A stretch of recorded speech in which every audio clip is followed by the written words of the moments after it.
Bonjour à toutes et à tous, avec vous Mohamed Bilal, professeur de mathématiques. Aujourd'hui, on continue de faire des exercices concernant le cours d'ordre et opération. Dans cette partie, on va faire l'exercice 8 concernant le même cours, l'ordre et opération. Donc, on passe maintenant à l'énoncé de l'exercice 8. Donc, passons à l'énoncé de l'exercice 8.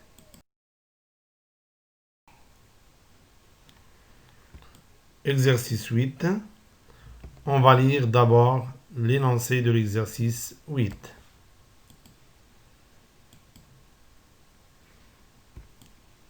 A et B sont deux nombres réels tels que A strictement supérieur à 2 et B strictement supérieur à 2. Pour la question, démontrer que A plus B est strictement inférieur à A multiplié par B. Donc, je pense que la question est claire pour tout le monde. Maintenant, on passe à la solution de l'exercice 8.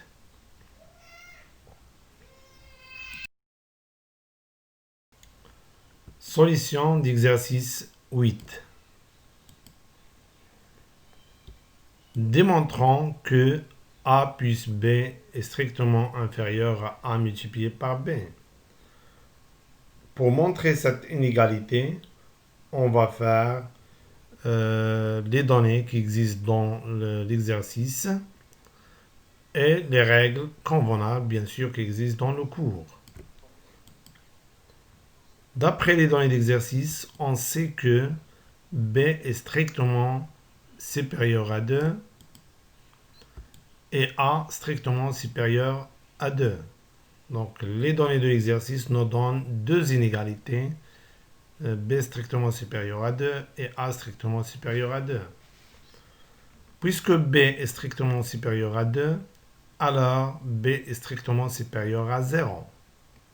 Aussi, puisque A est strictement supérieur à 2, alors A est strictement supérieur à 0.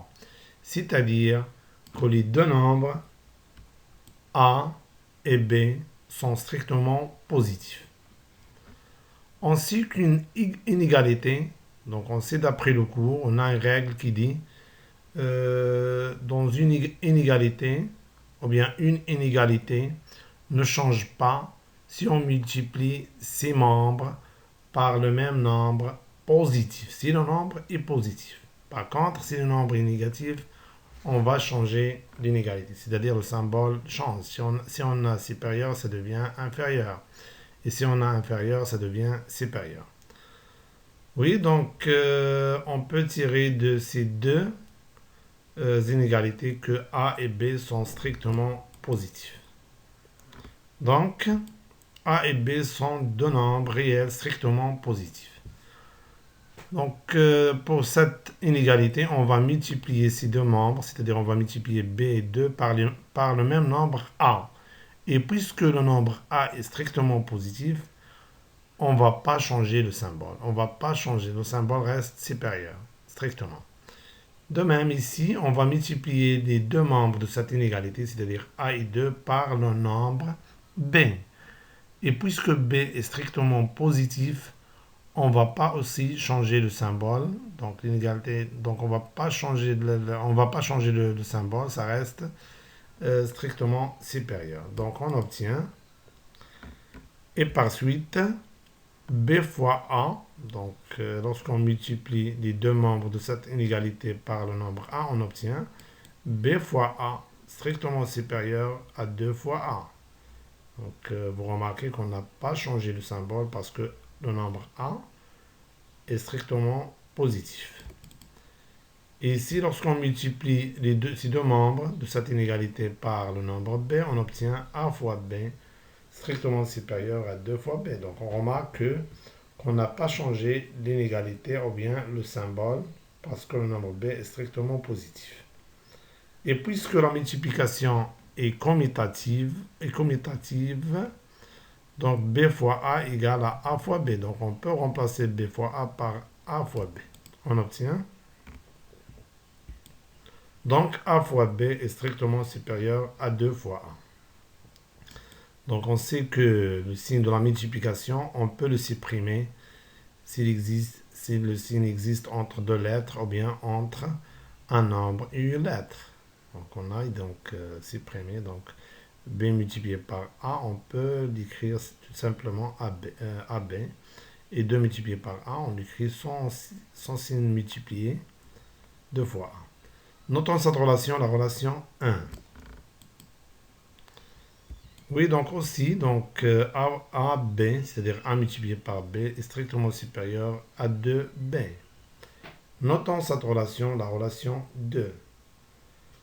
Donc maintenant, on va additionner les deux inégalités membre à membre. C'est-à-dire qu'on va additionner les membres de gauche, qui sont AB et AB, et les membres de droite de A, de B. Parce qu'on sait, donc on a une règle dans le cours qui dit si x supérieur strictement à donc supérieur strictement ou bien ou égal, etc. Donc on a 4 possibilités. Si x strictement supérieur à y et z strictement supérieur à t, alors x plus z est strictement supérieur à y plus t. Donc on obtient, oui, en additionnant les deux inégalités 1 et 2, membre à membre, on obtient, donc pour les membres de gauche, AB plus AB, strictement supérieur des droites de A plus de B. AB plus AB égale à 2AB. Et ici, on va factoriser par le nombre 2. 2 est un facteur commun. Donc, 2AB strictement supérieur à 2 multiplié par A plus B. Multiplions les deux membres de cette inégalité par le nombre 1 sur 2. Et le nombre 1 sur 2 est positif. Donc, puisqu'il est positif, donc lorsqu'on multiplie ici deux membres par le nombre 1 sur 2, on ne va pas changer le symbole, c'est-à-dire qu'elle reste strictement supérieure. Oui. Et puisque 1 sur 2 est strictement positif, alors 1 sur 2 multiplié par 2 multiplié par AB est strictement supérieur à 1 sur 2 multiplié par 2 multiplié par A plus B. Donc on remarque qu'on n'a pas changé le symbole parce que le nombre 1 sur 2 est positif. Vous voyez, donc ici on simplifie par 2. Ici on simplifie par 2, ça nous reste ici AB. Ici ça nous reste A plus B. Oui. Oui, donc AB est strictement supérieur à A plus B. Donc on peut écrire cette inégalité d'une autre manière. C'est-à-dire A plus B est inférieur strictement à AB. Oui, et par suite, A plus B est strictement inférieur à A fois B. Ou bien A multiplié par B. Oui, donc on a démontré ou bien montré que A plus B est strictement inférieur à AB, ce qu'il faut démontrer. J'espère bien que c'est clair pour tout le monde. Oui, donc on s'arrête là et on se voit prochainement. Merci pour votre attention et au revoir.